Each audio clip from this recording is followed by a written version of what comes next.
Hello నమస్తే. తెలుగుదేశానికి సంబంధించినటువంటి ఒక కార్యకర్త టీవీ ఛానల్లో కూర్చొని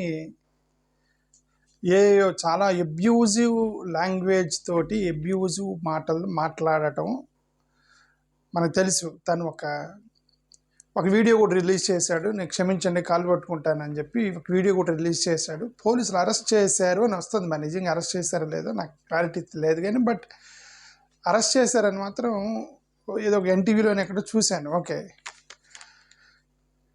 అంటే తను వైఎస్ఆర్సీపీకి సంబంధించినటువంటి మహిళల మీద ఆ విధంగా అబ్యూజివ్ కామెంట్స్ చేయటంతో నాకు వీళ్ళు చేసిన హడావుడి గుర్తొచ్చింది. ఇప్పుడు అధికారంలోకి రాగానే హనీమూన్ పీరియడ్ అని ఒకటి ఉండేది. ఆ హనీమూన్ పీరియడ్లో ఈ ప్రభుత్వం చాలా హడావుడి చేసింది కదా. ఏదో ఒక చట్టం తీసుకొస్తాము, సోషల్ మీడియాలో ఈ చట్టం చేస్తాము, ఈ చట్టం చేసి కంట్రోల్ చేస్తాము, ఈ అబ్యూజివ్ కామెంట్స్ చేయకుండా యాంటీ అబ్యూజివ్ కామెంట్స్ అనో లేదంటే అబ్యూజివ్ ఏదో బిల్లు తీసుకొస్తా ఉన్నారండి. మరి ఆ బిల్లు ఎందుకు తీసుకురాలేదు, గవర్నమెంట్ ఎందుకు ఫెయిల్ అయింది దాన్ని అసెంబ్లీలో పాస్ చేయటం అనేది ఇంక వీళ్ళే చెప్పాలి. హనీమూన్ పీరియడ్లో చాలా మాటలు చెప్పారు. ఓకే, అంటే ఇది 3 కోతులు పోస్టర్లు కూడా వేశారు. 3 కోతులు పోస్టర్లు వేశారు. అమరావతిలో ఒక పెద్ద పెద్ద కటౌట్లు వేసింది. దాని కింద 3 కోతులు ఉన్నాయి. అది ఆంధ్రప్రదేశ్ గవర్నమెంటే పెట్టిందట. అక్కడ కింద క్యాప్షన్ రాశారు, see no evil, hear no evil, talk no evil అని ఏదో, స్పీక్ నో ఈవిల్ అని ఏదో రాశారండి దాంట్లో. ఓకే, అదేంటే చెడు చూడొద్దు, చెడు వినొద్దు, చెడు మాట్లాడొద్దు అని ఒక ప్రావర్బ్ ఉండేది కదా. ఎవరో పురాతన కాలంలో మహాత్మా గాంధీ ఎవరో చెప్తే దాన్ని తీసుకొచ్చి పెట్టారు. ఎప్పుడో మాట్లాడింది ఇప్పుడు సెట్ అవుతుంది కదా. అది నువ్వు ఇప్పుడు రాయాల్సింది దాంతోపాటు ఇంక 2 యాడ్ చేయాలి కదా. కింద వీడియోల కింద కామెంట్లు చేస్తున్నారు కదా, ఫేస్బుక్లో టైప్ చేస్తున్నారు కదా.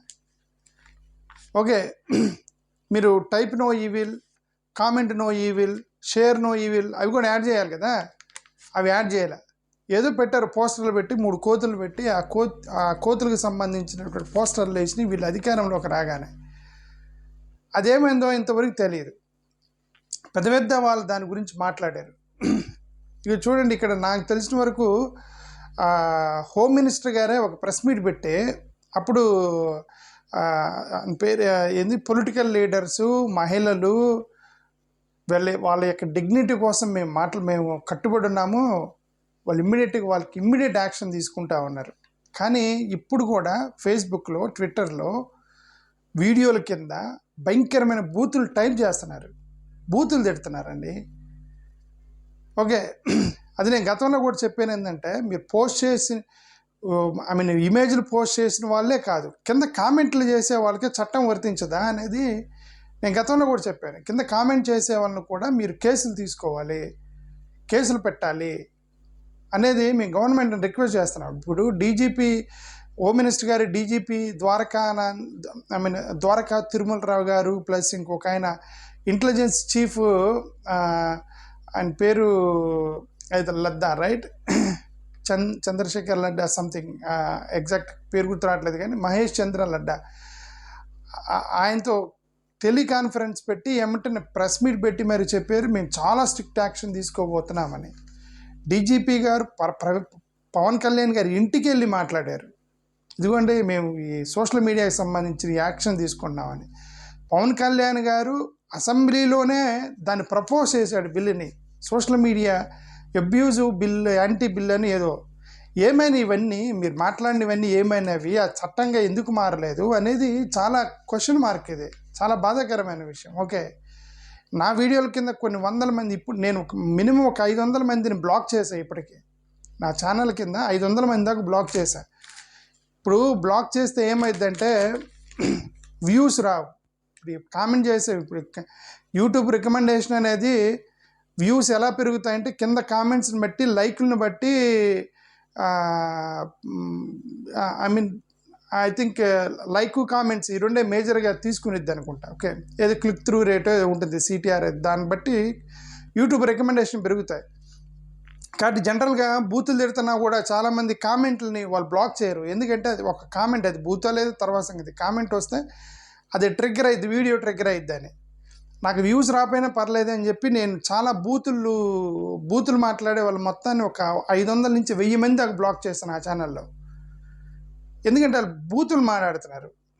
బూతులు అంటే నన్ను బూతులు తిట్టట్లేదు, అది ఇంట్లో ఆడవాళ్ళని తిడుతున్నారు. ఓకే, అది ఒకవేళ నా భార్య నా పిల్లల కామెంట్లు మా డాడీ వీడియో అని ఏదో చూసి కింద కామెంట్లు చదివితే వాళ్ళు తట్టుకోలేరని నేను చాలామందిని బ్లాక్ చేయాల్సి వచ్చింది.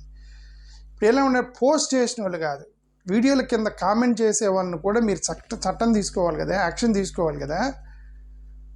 మరి ఎందుకు గవర్నమెంట్ మరి అదే హనీమూన్లో కోతులకు సంబంధించిన పోస్టర్లు వేశారు, హనీమూన్ మాటలు చెప్పారు, కానీ అది చట్టంగా ఎందుకు మారలేదు అనేది చాలా ఆశ్చర్యంగా అనిపించింది. ఓకే, ఇప్పుడు అది నిన్న ఇతను టీడీపీ యాక్టివిస్ట్ ఒక అతను డైరెక్ట్గా వైఎస్ఆర్సీపీ మహిళల గురించి మాట్లాడాడు, అది చెప్పరాని మాటలు మాట్లాడాడు. అఫ్కోర్స్ అప్పుడు ఏమన్నాడు ఆయన, పవన్ కళ్యాణ్ గారు ప్రపోజ్ చేసినప్పుడు వాళ్ళు మహిళల్ని స్పేర్ చేయలేదు, ఇంక్లూడింగ్ హోమ్ మినిస్టర్ని కూడా స్పేర్ చేయలేదు, పెద్ద వాళ్ళని కూడా స్పేర్ చేయలేదు, వాళ్ళ శాడిస్టిక్ మైండ్ సెట్ ఉన్నటువంటి వైఎస్ఆర్సీపీ వాళ్ళని ప్రసంగించాడు పవన్ కళ్యాణ్ గారు ఆ బిల్లు ప్రపోజ్ చేసినప్పుడు. ఇప్పుడు అతను కామెంట్ చేసింది వైఎస్ఆర్సీపీ టాప్ మోస్ట్ పర్సన్ని కామెంట్ చేశాడు. ఓకే, ఏదో కార్యకర్తను కాదు, టాప్ మోస్ట్ పర్సన్ని, టాప్ మోస్ట్ పీపుల్ని కామెంట్ చేశాడు అతను. అంటే మరి అంటే ఇప్పుడు ఏంటంటే తెలుగుదేశం కార్యకర్తలు మరి అంత పెద్ద పదాలు వాడారు కదా, సాడిస్టిక్ మైండ్ సెట్ ఉన్నటువంటి వైఎస్ఆర్సీపీ వాళ్ళు అన్నారు కదా అప్పుడు, అబ్యూస్ కామెంట్ చేస్తున్నారని. అబ్యూజివ్ కార్టెల్స్ అనే పదం వాడాడు, అబ్యూజివ్ కార్టెల్స్ అనే పదం వాడాడు పవన్ కళ్యాణ్ గారు అప్పుడు. కార్టెల్స్ అంటే అదొక పెద్ద అసోసియేషన్ అనమాట, అది ఒక పెద్ద అసోసియేషన్గా ఫామ్ అయ్యి కాంపిటీటర్ని తొక్కేసి, అంటే కాంపిటీషన్ ఆల్మోస్ట్ కార్టెల్స్ అంటే. నీ కాంపిటీటర్ని తొక్కడానికి జనరల్గా అది బిజినెస్ టర్మ్లో వాడతారు. కార్టెల్స్ అనేది కాంపిటీటర్ని తొక్కడానికి ప్రైస్ పెంచుతారనమాట, వాళ్ళని కార్టెల్స్ అంటారు. మరి ఎందుకు ఆ పదం వాడారు, అబ్యూజివ్ కార్టెల్స్ అని ఒక న్యూస్ పేపర్లో రాశారు ఆ టైంలో. మరి ఇన్ని మాటలు చెప్పిన వాళ్ళు ఆ చట్టం ఎందుకు చేయలేదు?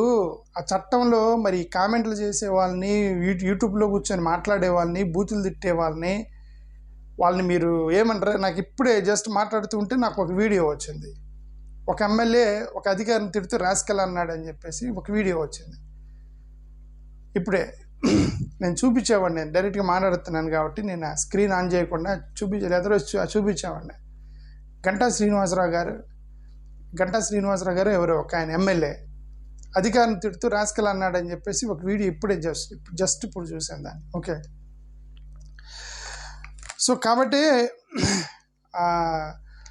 అంటే గవర్నమెంట్ని రిక్వెస్ట్ చేసేది ఏంటంటే, మీరు ఆ బిల్ ఏదో ప్రపోజ్ చేశారు కదా, చంద్రబాబు నాయుడు గారు కూడా ఇదే తెల్లాయిపాలెంలోనూ ఎక్కడో పవర్ ప్రాజెక్టులు శంకుస్థాపన చేస్తూ ఒక మాట మహిళల క్యారెక్టర్ అసాసినేషన్ చేసేటువంటి కామెంట్లు చేశారు, నేను యాక్షన్ తీసుకోవద్దా, నేను స్ట్రిక్ట్ యాక్షన్ తీసుకోవద్దా, వాళ్ళు క్రిమినల్స్ అన్న పదం వాడాడు చంద్రబాబు నాయుడు గారు. ఓకే, సో ఇప్పుడు ఒక అతను కోర్టుకు కూడా వెళ్ళినట్టు, నాకు ఇఫ్ ఐఎమ్ నాట్ రాంగ్ వైఎస్ఆర్సీపీకి సంబంధించిన పి విజయబాబు అనే కోర్టుకు వెళ్ళినప్పుడు కోర్టు కూడా gun for hires will not be tolerated అనే పదం వాడింది. Gun for hire will not be tolerated అనే పదం వాడింది. అంటే గన్ ఫర్ హైర్ అంటే ఓన్లీ తిట్టడానికే, సోషల్ మీడియాలో తిట్టడానికే హైర్ చేసుకున్న వాళ్ళు. జనరల్గా గన్ ఫర్ హైర్ అనేది క్రిమినల్స్ని వాడతారు, అంటే ఆ కాంట్రాక్ట్ కిల్లర్స్ని గన్ ఫర్ హైర్ అంటారు జనరల్గా. బట్ అది సోషల్ మీడియా పోస్ట్లో గన్ ఫర్ హైర్ అన్నారంటే అర్థం ఏంటంటే తిట్టడానికే వాళ్ళని రిక్రూట్ చేసుకున్నారు. అంటే ఇప్పుడు మా వీడియోల కింద కామెంట్ చేసేవాళ్ళు, పోస్టులు చూసేవాళ్ళు, బూతులు తిట్టేవాళ్ళు, మా భార్యల్ని, తల్లుల్ని, కూతుర్ని తిట్టేవాళ్ళు వీడియోల కింద, మరి వాళ్ళలో ఎంతమంది హైర్డ్ పీపుల్ ఉన్నారో తెలియదు. సోషల్ మీడియాలో పార్టీల తరపున హైర్ చేసుకున్న గన్ ఫర్ హైర్స్ ఎంతమంది ఉన్నారో తెలియదు. వాళ్ళల్లో మన నార్మల్ అభిమానులా లేకపోతే gun for heirs we don't know, right? కనీసం ఇప్పుడైనా సరే గవర్నమెంట్ మీరు ఒక ఇనిషియేషన్ తీసుకున్నారు కదా, ఇనిషియేషన్ తీసుకున్నప్పుడు కంప్లీట్ చేయండి, దాన్ని ఒక చట్టం చేయండి. చట్టం చేసి any abusive comments including commenting under the videos, commenting in Facebook, Twitter, ఎక్కడైనా సరే commenting, typing comment also should be treated as illegal. ఆ చట్టం కిందకి మీరు తీసుకొచ్చేసి మీరు దీన్ని కంట్రోల్ చేయకపోతే భార్య పిల్లల్ని తల్లిదండ్రులని మొత్తం బూతులు తిడుతున్నారు, మేము తట్టుకోలేకపోతున్నాము. ఓకే, పోనీ అది కామెంట్స్ ఆపేస్తేనేమో వ్యూస్ రావు, యూట్యూబ్ రికమెండ్ చేయదు if there no comments. So YouTubers అందరు కూడా ఆటోమేటిక్ ఓపెన్ చేస్తారు కామెంట్స్ని, రీచ్ ఉండదు. సో ఇది నా గవర్నమెంట్కి ఇచ్చేటువంటి రిక్వెస్ట్. సరే, ఎనివే అతన్ని అరెస్ట్ చేశారన్నారు, తెలుగుదేశం వాళ్ళే కామెంట్ చేశారట, తెలుగుదేశం వాళ్ళే అరెస్ట్ చేశారు అని అంటే వాళ్ళు కూడా సీరియస్గానే ఉన్నారు. నేనేమన్నానంటే మీరు కూడా సీరియస్గా ఉన్నారు, బట్ నేనేమన్నా అంటే మీరు హనీమూన్లో చెప్పిన మాటలు ఏమైనాయి, ఆ కోతు కథలు ఏమైనాయి అని ఇప్పుడు గవర్నమెంట్ని అడుగుతున్నాను. అది నేను చెప్పేది. Okay, thank you.